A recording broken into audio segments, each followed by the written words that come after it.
G20 एक ऐसी चीज है जिसमें एक देश के पास बाकी देशों को लीड करने की पावर होती है। ये पावर इस बार भारत को मिलने वाली है, यानी अगले साल भारत को G20 का प्रेसिडेंट बनने का मौका मिलेगा।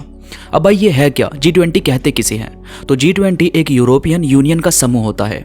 इस ग्रुप में वो देश आते हैं जो दुनिया में अर्थव्यवस्था के मामले में टॉप पर आते हैं।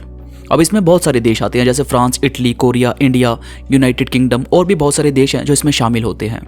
हर साल इन देशों का एक सम्मेलन होता है। अब ये जितने भी देश हैं उनकी जीडीपी दुनिया के सभी देशों की 80% है। अब जब ये सभी लोग एक बार मिलते हैं तो वर्ल्ड की इकोनॉमी पर, जलवायु परिवर्तन पर और हेल्थ से जुड़े मुद्दों पर बात करते हैं। इसका असली काम आर्थिक स्थिति को कंट्रोल में रखना होता है। अब इसको हम दो तरीके से समझ सकते हैं। G20 के दो ट्रैक होते हैं, एक है फाइनेंशियल और दूसरा है शेरपा।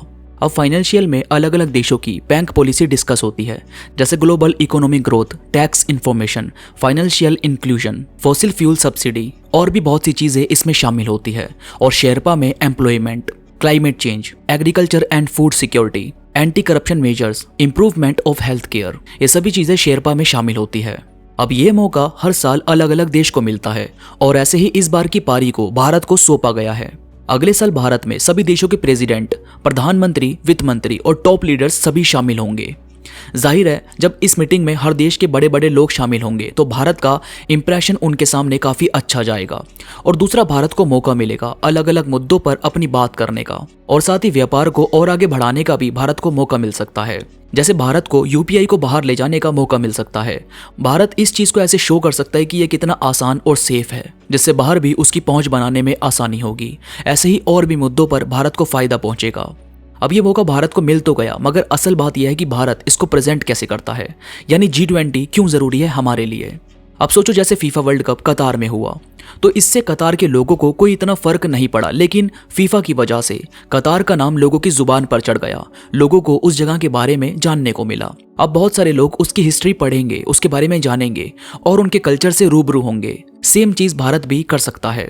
अब जब कोविड के टाइम पर भारत की न्यूज़ बहुत वायरल हुई कि हमारे यहाँ हॉस्पिटल्स में बेड नहीं थे, हमारे यहाँ लाशों का ढेर लगा था, यानी हमारे देश की सिर्फ नेगेटिव साइड दुनिया भर को देखने को मिल रही थी। इससे किसी भी देश का एक बुरा इम्पैक्ट सामने वाले पर पड़ता है। पर वहीं हम बाहर से आ रहे मेहमानों की अच्छी खातिरदारी करते हैं, अपने कल्चर को उनको दिखाते हैं और उन्हें ये शो करते हैं कि एक्चुअल में भारत और भारतीय क्या है। तब हमें अपना एक पॉजिटिव इम्पैक्ट डालने में मदद मिलेगी और पूरा वर्ल्ड ये जान पाएगा कि एक्चुअल में भारत क्या है। अभी कुछ टाइम पहले भारत में एक ऑल पार्टी मीटिंग हुई थी जहां अलग अलग पार्टी के सारे लीडर्स मौजूद थे। यही चीज हमें सबके सामने शो करनी होगी, यानी अंदर की राजनीति में भले ही अलग अलग लीडर्स हों, अलग अलग नेता हों, लेकिन जब बात देश की आती हो तो हम सबको एक ही बनकर सामने आना होगा। यानी फिर हमें अलग अलग पार्ट में नहीं, एक ही भारत के रूप में सामने आना होगा। इससे यह होगा कि सबको हमारी मजबूती देखने को मिलेगी और सभी के सामने हमारा एक पॉजिटिव इम्पैक्ट पहुंचेगा। तो भारत को G20 के लिए खुद को तैयार रखना चाहिए। दोस्तों, अगर आपको इस वीडियो में कोई भी बात अच्छी लगी हो तो प्लीज लाइक करो और चैनल को सब्सक्राइब जरूर करो, ताकि मैं ऐसे ही और भी वीडियोस आपके लिए लेकर आता रहूं। तो मैं मिलूंगा आपसे नई वीडियो के साथ, तब तक अपना ख्याल रखिए।